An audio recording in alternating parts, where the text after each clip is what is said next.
they say, Art, you are a maniac, and I am. They say, Art, you are a weirdo, and I am. They say, Art, what makes you tick? What makes you go? Here you're wealthy, and I am. You could retire and never hit a lick of a snake again, and I could. Man, Art, you're always working. You're always blowing and going. What makes you go? Where do you get the energy? Where do you get the motivation? I could sit here and tell you probably 1 hour's worth of things. You give me my motivation. I can come here tired and I see the love that you give me and it just lifts me up like you can't believe. There was this old coach 19 years ago down in Georgia that loved his wife, he loved his kids, he loved the part of the country he was born with, he loved coaching, he loved life. He lost a daddy at age 48 when he was a junior in college, had a brother junior in high school, another brother that's in 6th grade. And never knew anything could hurt like that. He'd been to other funerals, but until you lose somebody in your immediate family, that hurt surpasses any hurt that I've ever known. My daddy, never been sick other than normal stuff, died, and boy, it devastated our family in a lot of ways, but it hurt my mother especially financially. My daddy didn't have a lot of insurance, didn't have a will, didn't have any meaningful savings program. For the next 13 years, I saw my mother really have to struggle. She eventually married a great guy, and this guy had a little money, and her last couple of years before she died of cancer at age 59 were real fun years for her. You know, this old coach 19 years ago had a $15,000 policy. And he had $1,000 in his teacher's credit union. He went to a family reunion at his mother's house one day, and his cousin, who's an accountant in Tallahassee even today, got him in there after lunch and showed him what a rip-off cash value life insurance was. Showed him how he could take that same $15,000, that premium he was paying, and buy $100,000 worth of decreasing term. He had never had any money. He didn't know anybody ever had any money. His folks never had any money. And he showed him how he could take $100 a month and put him into a mutual fund. And if the economy did as bad over the next 18 years, last 18 years, he'd have something like $100,000 in there. He could take out $5,000, $6,000, $7,000 a year, send his kids to the best schools, get them started in life, and never touch that $100,000. He and Angela would have money to go on and do things later in life that they had not had an opportunity to do up until that point. He went from a nothing estate, using the same money, to a $100,000 estate instantly, whether he lived or died. It made him feel so good. He went back to the Bradley Memorial Library in Columbus, Georgia, because it looked too good to be true. And he took things like Money Magazine and all these kind of things and read and found out that trash value insurance really was bad. That buy term investing was the only way to go. Went to work part-time with ITT Financial Service. Up until that time, all he could do, extra income, was just make a few dollars. You know, if Christmas was coming up, he'd go out and referee a few basketball games or take up a few tickets to an event and make an extra $25 or $50 or $75 to have a decent Christmas or have a birthday or something like that. And all of a sudden, he felt good about what he was doing. He made up his mind he wasn't going to be a life insurance agent, that this was going to be part-time income. He didn't have to sell anything to make a living, that he was going to try to treat people right. He didn't make a sale on the first interview. He went in there and took an educational approach and showed people what they had and gave them alternatives. You know, really felt good about what he was doing. All of a sudden, he started making big money. At the end of 2.5 years, he'd accumulated over $42,000 cash that he had made part-time. Didn't never think in his lifetime he'd ever had that kind of money. 1977, we started A.O. Williams. You know, the previous 7 years, I was in this business. I believed in buy term and invest, but I couldn't see a company that really believed in buy term and invest the difference.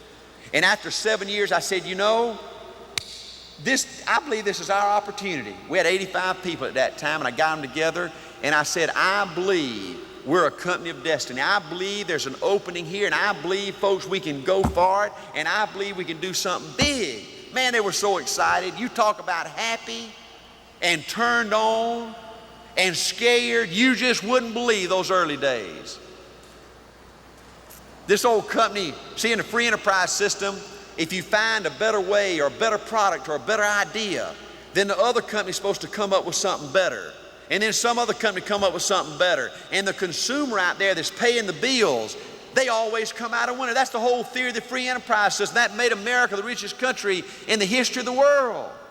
I grew up on that football field. It's also an example of the free enterprise system. You know, you find a team like the Chicago Bears up here or Ohio State that wins big. Before you know it, their competition begins to do things like them. They have uniforms like them or build stadiums like them or training facilities or recruiting programs. And before you know it, everybody just plays a little bit better football. And those fans out there that are paying the $10 and $15 for those tickets, they get a better quality football. A.L. Williams was born February 10, 1977 with a better idea. Buy term and invest the difference is better than cash value life insurance. But rather than compete with us, our competition tried to put us out of business. They tried to protect their market, protect their investments by hurting A.L. Williams. Well, I don't like them. I don't respect them. And I love getting after them. You know, in my coaching career, I was a head coach for 5 years, and we did some winning that was impressive by most people's standards. But you know the single greatest thing I remember about my coaching career with pride? I never had to call timeout and drag a kid off the field. You know, and as we build up our legacy of toughness, we talked about that. You know, there's nothing wears me out more than to see a kid think he gets hurt out there, you know, and the whole game stops. 60,000 people sitting around watching the trainers rush out there. 60 million people on TV. You know, everything comes to a stop. They finally work on the kid. They get him to the sideline. He's up, jumping up and down, you know. He wasn't no more hurt than a man in the moon. And I used to tell my kids, I said, about 50 minutes before kickoff, the team always goes down and just goes on the stadium, you know, and warms up, loosens up, get a feel of the crowd in the stadium, you know, just get your juices flowing and everything. And then about 20 minutes before kickoff, the team always exits and goes up to the dressing room, you know, and just get your final instructions and final adjustments, you know, before you go out and do battle. I used to talk to referees. You know, the referees during the warm-ups would come down and always talk to the head coach. And my kids would see us over there talking to them. Every game, as our tradition built up, I'd tell our kids, I'd say, now fellas, you saw me talk to the referees tonight. I told them about our toughness. I told them about our legacy of toughness. I said, Mr. Ref, you see those folks down there in the wrong color jerseys? They don't love it like us. They don't want it like us. Football don't mean as much to them as it does to us. See, in our dressing room, as those kids would come in the dressing room, first thing they'd see was a banner, state champs. I think you got to have a big dream. We never made it, but that was our goal, state champs. In the back of the dressing room, as the kids would put on their uniforms and we'd go out to practice or go board the bus to go do battle, the last thing they saw was a knockout chart. I told the referees, I said, fellas, I told the referees about our legacy of toughness. I said, Mr. Ref, I've never had to call timeout to drag one of my kids off the field. I said, Mr. Ref, I wear my nice clean clothes to the game on Friday night, and if one of my kids get hurt, ain't no way I'm gonna go out there and get all that blood and sweat and dirt all over my nice clean clothes. I want you to know if one of my kids get hurt, Mr. Ref, you're gonna have to move the ball on the other side of the field and play a little bit until he work himself off. Folks, I told my kids that every game. And I think just from being here with me, you know that very few coaches probably were closer to his kids than me. And if one of my kids got hurt, I'd have been the first one out there on the field. But see, my kids didn't know that, so they didn't get hurt.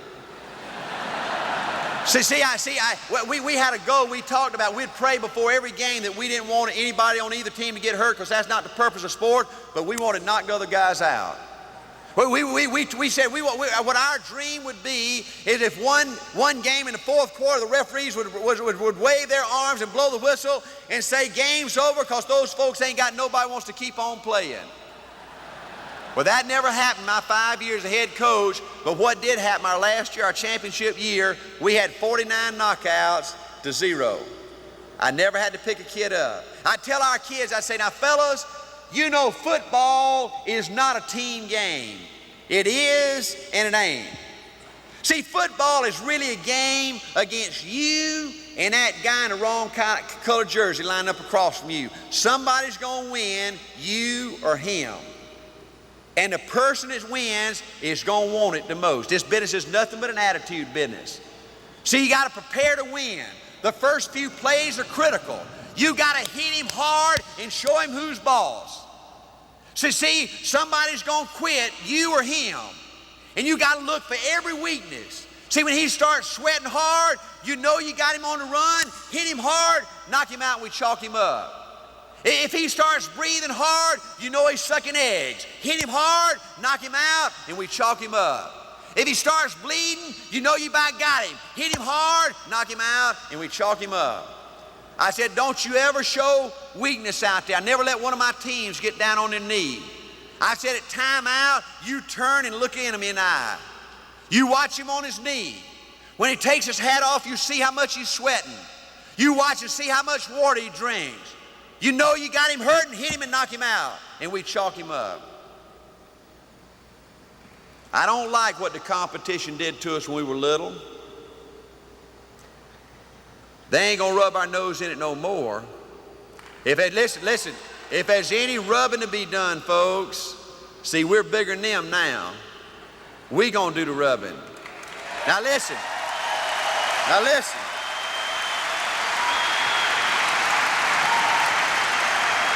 See, I want you to know, folks, this business of A.L. Williams, of going in business for yourself, is not a team game. It is in a name. It's really a game. It's a game of you against those folks in the wrong colored jerseys. And somebody's going to win, you or them.